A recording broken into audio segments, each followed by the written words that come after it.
Bien-aimés dans le Seigneur, c'est encore avec joie, avec plaisir, mais aussi avec responsabilité que je vous retrouve, bien que je sois en ligne, pour une autre séance d'exhortation, d'encouragement et d'enseignement de la parole de Dieu. Je vous salue chaleureusement dans le nom précieux de notre Seigneur et Sauveur Jésus-Christ. Aujourd'hui, c'est dimanche.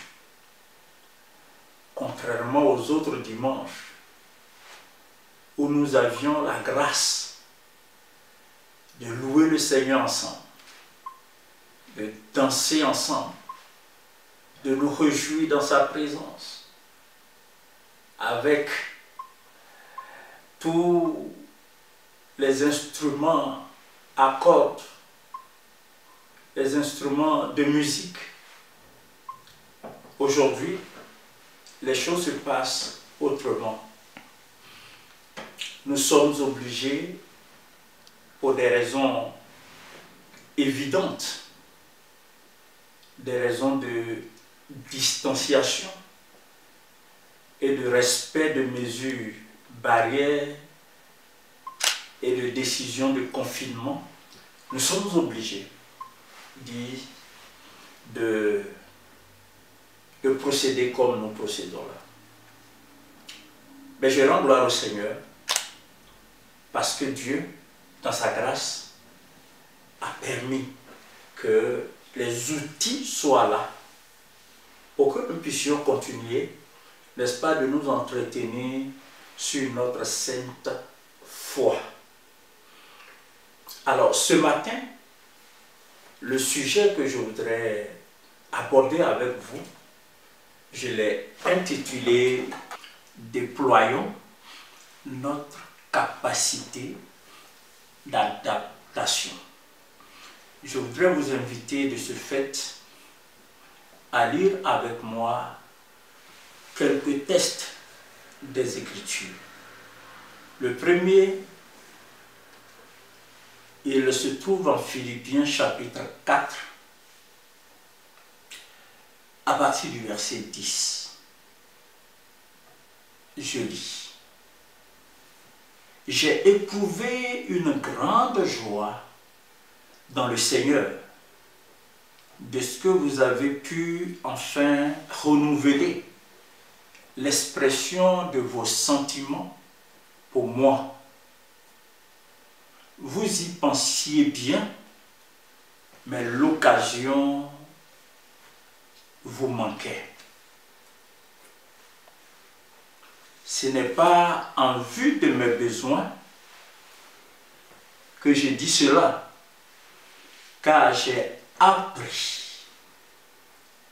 Notez bien, j'ai appris à être content dans l'état où je me trouve. Je sais vivre dans l'humiliation et je sais vivre dans l'abondance. En tout et partout, j'ai appris. Notez-le encore. En tout et partout, j'ai appris à être rassasié et à avoir faim et à être dans l'abondance et à être dans la disette. Verset 13, je puis tout par celui qui me fortifie. Disons Amen à la parole de Dieu. Chers amis, la pensée exposée devant nous doit nous interpeller. À plus d'un titre. L'apôtre Paul dit j'ai appris à vivre dans toutes les circonstances. J'ai appris à avoir faim. J'ai appris à être rassasié. J'ai appris à être content. Partout et en tout. J'ai appris. Aujourd'hui, on ne le dira pas assez, nous vivons une situation sans précédent.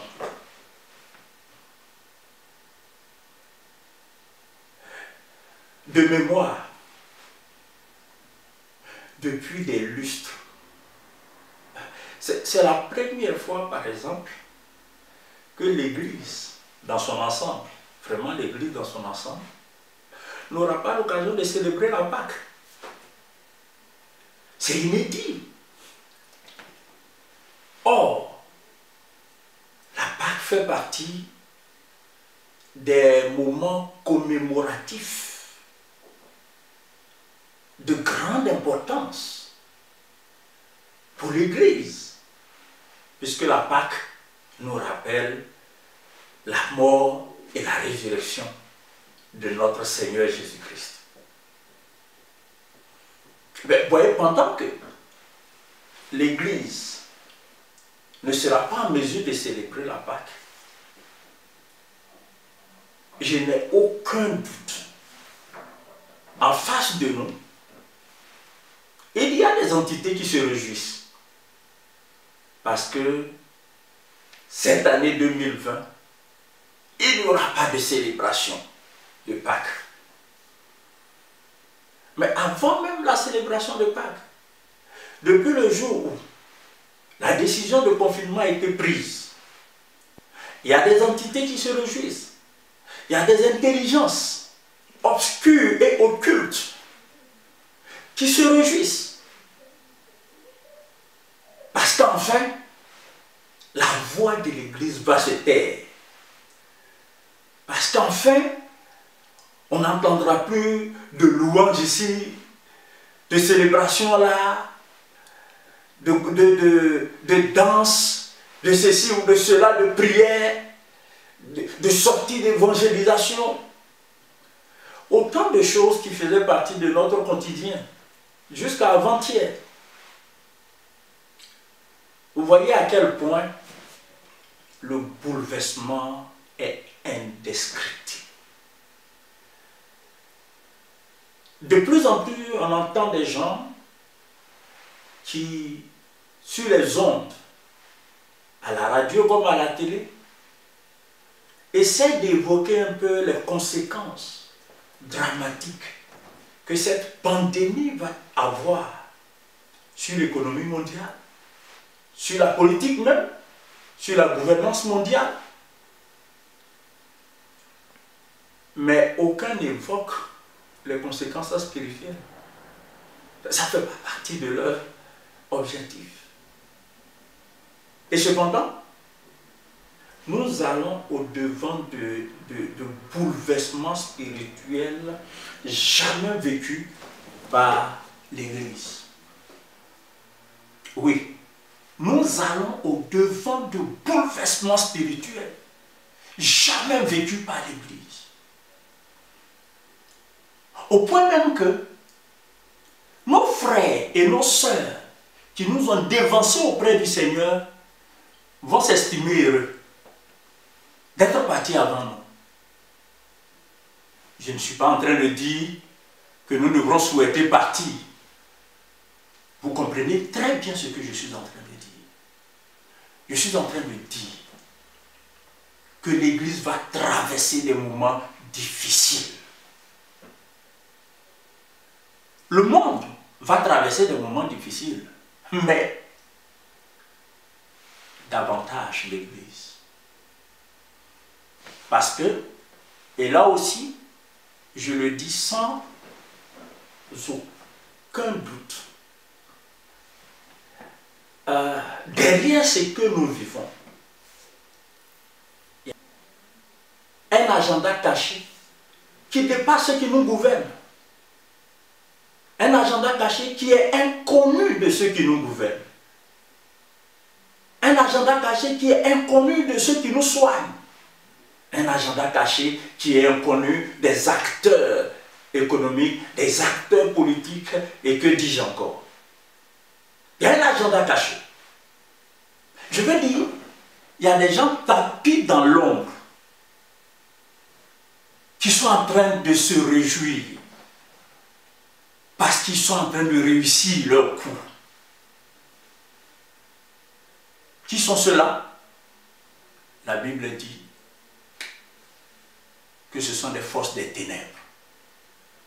Ce sont des puissances maléfiques qui malheureusement ont des relais sur la terre, ont des acolytes sur la terre, à travers les sociétés secrètes, à travers la haute sorcellerie et bien d'autres choses, à travers les sectes pernicieuses, etc., etc. Bref, bien aimé, point n'est nécessaire de m'étaler dans des démonstrations à n'en point finir. Nos yeux sont grandement ouverts pour savoir qu'il y a de grands bouleversements qui nous attendent. Face à ces bouleversements, que devons-nous faire? Que doit faire l'Église? Parce qu'en dépit de tout, et je le dis à ma honte, nous n'avons pas été suffisamment préparés à de tels moments. Nous n'avons pas été suffisamment préparés à de tels moments. Je rends gloire au Seigneur de ce qu'en ce qui nous concerne, au sein du ministère de la Nouvelle Alliance, nous avons une équipe dynamique de communication. C'est leur dynamisme, c'est grâce à leur dynamisme que de telles séances en ligne sont rendues possibles. Imaginez les églises, les communautés chrétiennes qui n'ont pas la même faveur que nous. Les chrétiens sont livrés à eux-mêmes. Bien-aimés, il me semble important qu'en tant qu'Église, il me semble urgent qu'en tant qu'Église, nous puissions prêter une attention soutenue aux propos de Paul. Quand il dit « J'ai appris à être content dans l'état où je me trouve. » J'ai appris à être content dans l'état où je me trouve.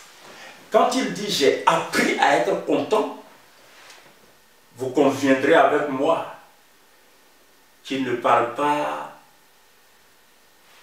d'école conventionnelle où il est allé pour apprendre comment être content dans les circonstances de la vie. Non, ce n'est pas de ça qu'il parle.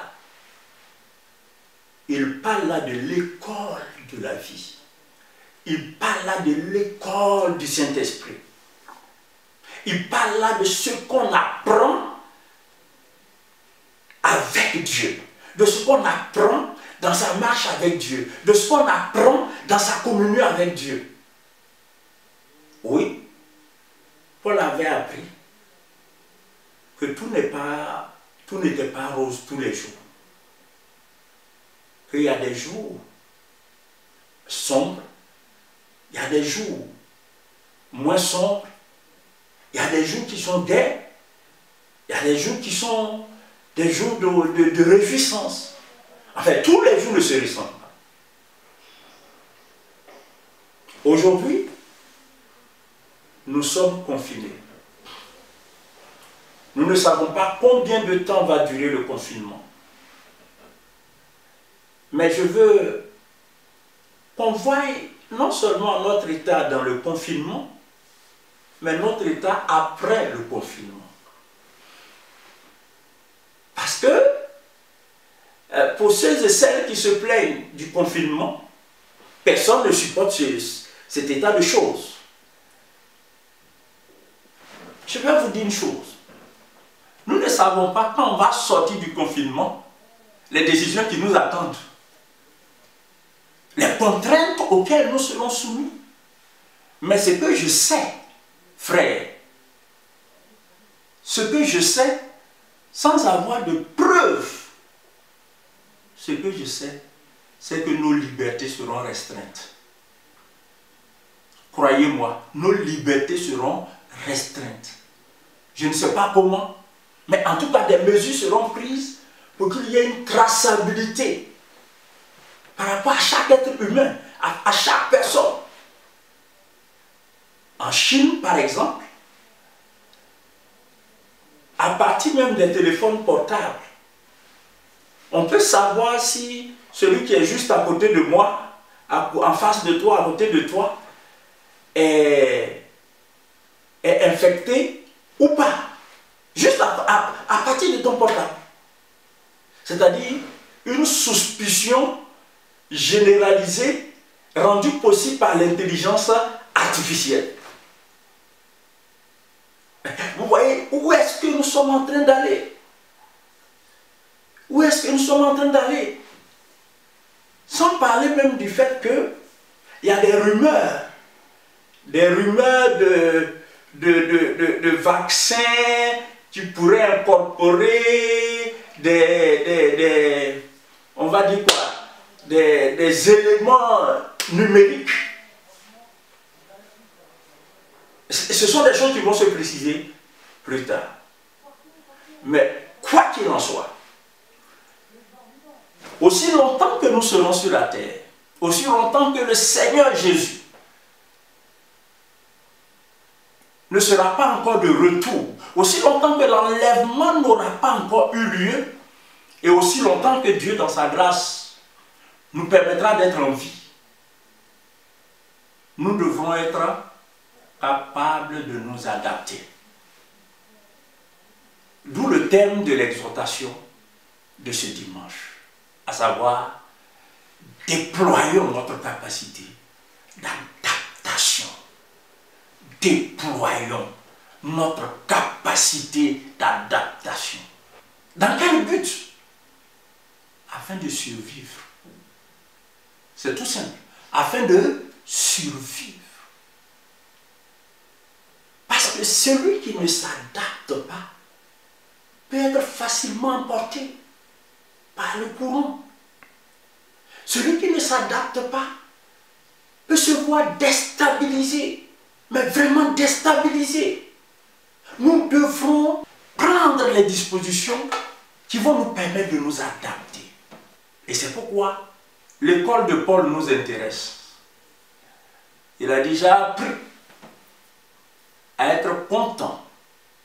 J'ai appris à être content. Frères et sœurs, ce n'est pas le lieu. Ce n'est pas le moment d'être là en train de se morfondre à longueur de journée. D'être là en train de se complaindre. D'être là en train de se lamenter. Ça ne nous aidera pas. Ça ne nous aidera pas. Il dit, j'ai appris à être content.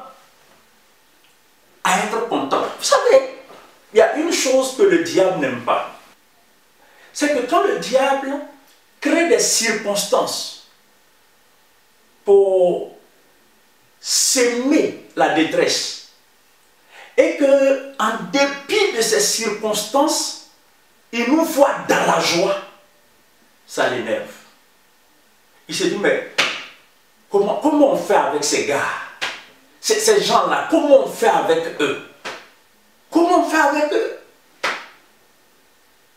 Non, parce que, en fait, en tant qu'Église, et l'histoire de l'Église en est une démonstration.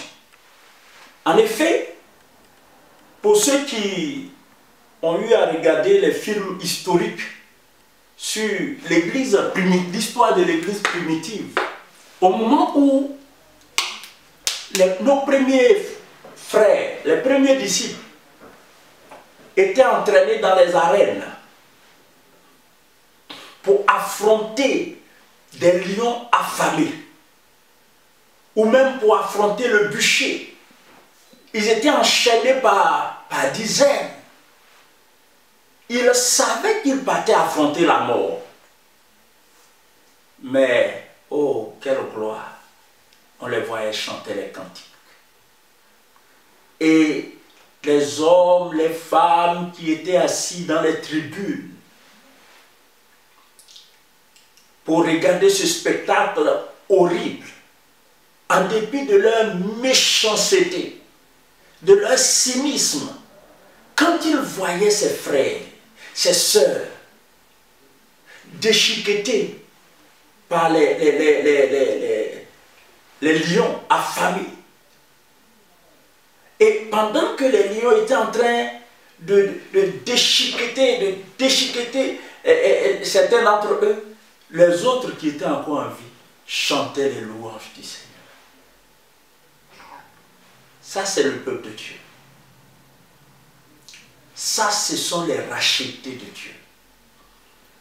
Ça, ce sont des personnes qui se sont armées de courage et de force pour traverser victorieusement toutes les circonstances de la vie.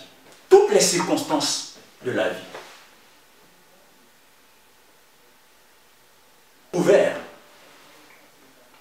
dans l'histoire de l'Église, que plus l'Église était confinée, plus elle s'étendait. Plus l'Église était confinée, plus elle s'étendait. Et à ce propos, je n'ai pas de doute qu'au sortir de ce confinement, nous serons plus spirituels que jamais. On aura des expériences à raconter. On aura des témoignages à raconter. Des témoignages de visitation divine, des témoignages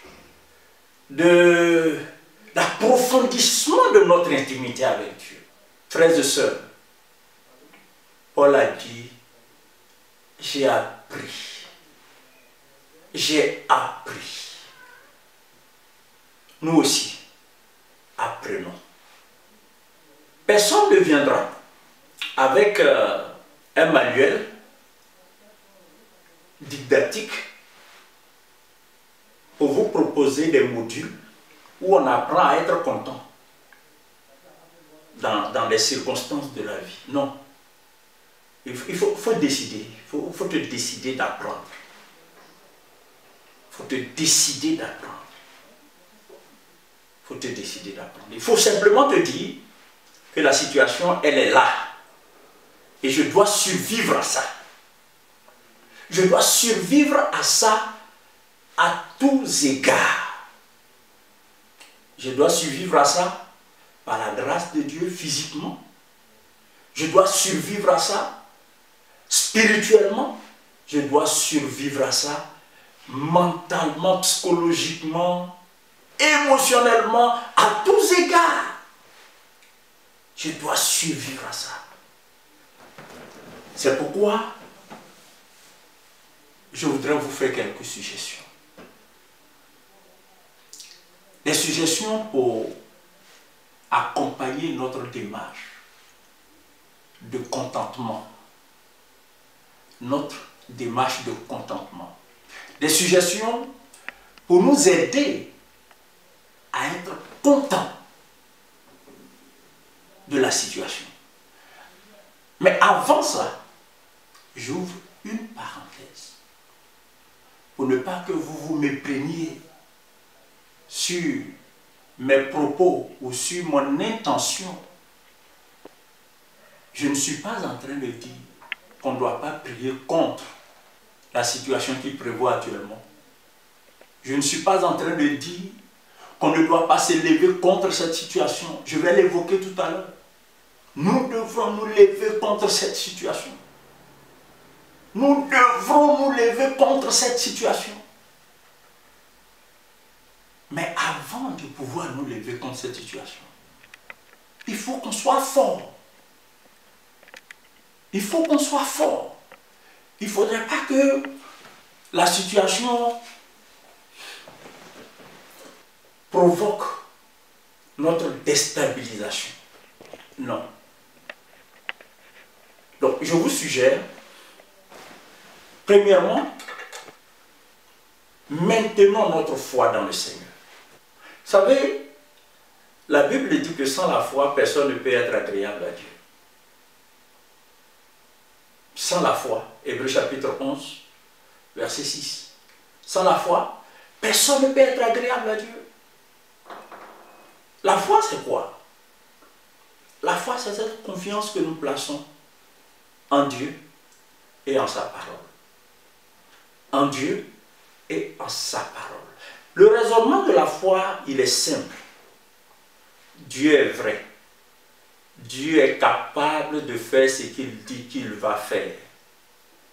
Sa parole est vraie. Voici la foi. La foi, ça s'agrippe à ça. La foi se contente de ça. La foi ne regarde pas aux circonstances. La foi ne regarde pas à ce que nous sommes. Mais la foi considère Dieu et sa parole. Et la première chose qui peut aider un chrétien à vivre dans le contentement, c'est cette foi. C'est cette foi.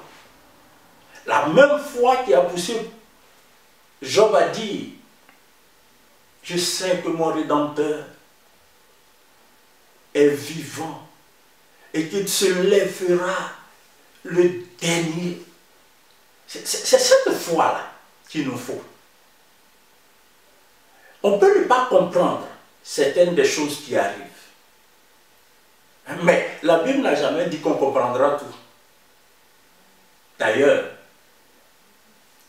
nous ne comprendrons jamais tout. Donc, il ne faut pas attendre d'être serein quand tu auras tout compris. Non. Notre sérénité ne vient pas de ce qu'on a compris, mais notre sérénité vient de ce qu'on a foi en Dieu. On lui fait confiance. On fait confiance à sa parole. Donc, premièrement, il faut brandir le bouclier de la foi. Peu importe ce qui se passe. Ne faiblissons pas dans notre foi. Maintenons-nous dans la foi. Deuxièmement, vaquons en toute intelligence, responsabilité et conscience à la prière. À la prière. Je me souviens de cet homme de Dieu qui parlait des choses auxquelles il était confronté et qui était tel que ça commençait à le déstabiliser. Et il ne comprenait pas ce qui lui arrivait. Dans cette perplexité, lui-même il a dit que ses pieds étaient sur le point de glisser jusqu'à ce qu'il eut à l'esprit d'aller dans la présence de Dieu. Et c'est une fois dans la présence de Dieu que ses idées sont devenues claires. Ses pensées ont été libérées de l'obscurité qui s'était imposée à lui. Parce qu'il se posait des questions auxquelles il n'avait pas de réponse. Donc la présence de Dieu. La présence de Dieu. Troisièmement, apprenons à prendre appui sur la grâce de Dieu. Apprenons à prendre appui sur la grâce de Dieu. À ce propos, je voudrais vous demander de lire avec moi 2 Timothée, chapitre 2 et le verset 1. Paul dit à Timothée, « Toi donc, mon enfant, fortifie-toi dans la grâce qui est dans le Christ Jésus. Chers frères, la grâce de Dieu, ce n'est pas une théorie. La grâce de Dieu, ce n'est pas non plus une théologie. La grâce de Dieu, c'est la plus merveilleuse des expériences que l'on peut faire et que l'on fait au quotidien. Paul disait qu'il avait travaillé plus que tous les autres apôtres. Et après avoir dit ça, il s'est ressaisi pour dire, toutefois, non pas moi, mais la grâce de Dieu qui est en moi. Cela veut dire quoi? Cela veut dire qu'il reconnaissait le dynamisme de la grâce de Dieu. Oui, la grâce de Dieu est une force. La grâce de Dieu est une force. C'est au même Paul que Dieu a dit, ma grâce te suffit, car ma puissance s'accomplit dans ta faiblesse. Prendre appui sur la grâce de Dieu, ça veut dire quoi? Ça veut dire simplement compter sur les ressources inépuisables de Dieu. Prendre appui sur la grâce de Dieu, ça veut dire quoi? Ça veut dire que quand toi tu ne peux plus, cela ne veut pas dire que plus rien ne peut être fait. Prendre appui sur la grâce de Dieu, ça veut dire quoi? Ça veut dire que quand toi tu as atteint tes limites, quand toi et moi nous avons atteint nos limites, nous devons comprendre qu'il y a un qui n'a pas de limites, il s'appelle Dieu. Il peut nous faire aller, il peut nous faire arriver là où nos forces, nos moyens, nos capacités ne peuvent pas nous permettre d'arriver. En ces temps d'épreuve, chaque jour que Dieu nous donnera de vivre, ne manquons pas de prendre appui sur la grâce de Dieu. Pour que nous puissions traverser chaque jour, non pas avec nos forces, non pas avec nos forces, mais avec la force de Dieu, avec les capacités de Dieu, avec la force du Saint-Esprit, avec la grâce de Dieu. Oui. Quand Paul disait, j'ai appris à être content, que cette force-là, on doit lui imputer ça, non. Paul comptait indubitablement sur la grâce de Dieu. Paul s'appuyait indubitablement sur la grâce de Dieu. Bien-aimés, souvenez-vous. Maintenant, nous, dans la foi, cherchons Dieu dans la prière. Prenons appui sur la grâce de Dieu. Sur la grâce de Dieu. Dans les séances que nous aurons dans nos rencontres via Internet, donc les rencontres à venir, je pense que j'évoquerai davantage l'agenda caché derrière ce qui se passe.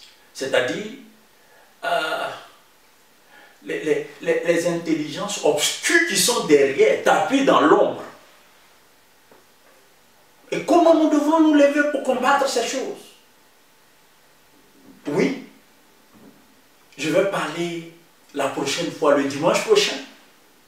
Je veux parler du devoir de l'Église dans un contexte comme celui-ci. Quel est le devoir de l'Église? Parce que croyez-moi, plus que jamais l'Église a l'opportunité d'être la lumière du monde. Plus que jamais, l'Église a l'opportunité d'être la sentinelle du monde. Il n'y a que l'Église seule qui peut empêcher que les portes de l'enfer et du séjour des morts triomphe sur cette terre. Aussi longtemps que l'Église est sur cette terre, nous sommes capables de faire échouer les œuvres des ténèbres. Nous sommes capables de faire échouer l'agenda du diable. Aussi longtemps que nous sommes sur cette terre. Mais avant, chacun à son propre niveau ne doit pas subir la situation. On doit s'adapter. S'adapter en triomphant de cette situation. On doit s'adapter en triomphant de cette situation. Bien-aimés, c'était là l'exhortation de ce jour. Que Dieu bénisse sa parole dans nos cœurs. Que sa grâce soit suffisante à chacun et à chacune. Que celui ou celle qui, dans son corps, éprouve une faiblesse de quelque nature que ce soit visité par le Seigneur et reçoive la force, la guérison et la restauration. Que nos maisons soient sous le couvert du sang de Jésus. Nos frères qui sont à Londres, qui sont au Cameroun, en Côte d'Ivoire, partout en Afrique, nos frères qui sont ici en France, en Allemagne, partout, nos frères qui sont au Ghana, dans le monde entier, que la main de Dieu soit sur vous. Soyez bénis. Et je serai ravi de vous retrouver le dimanche prochain. Soyez bénis.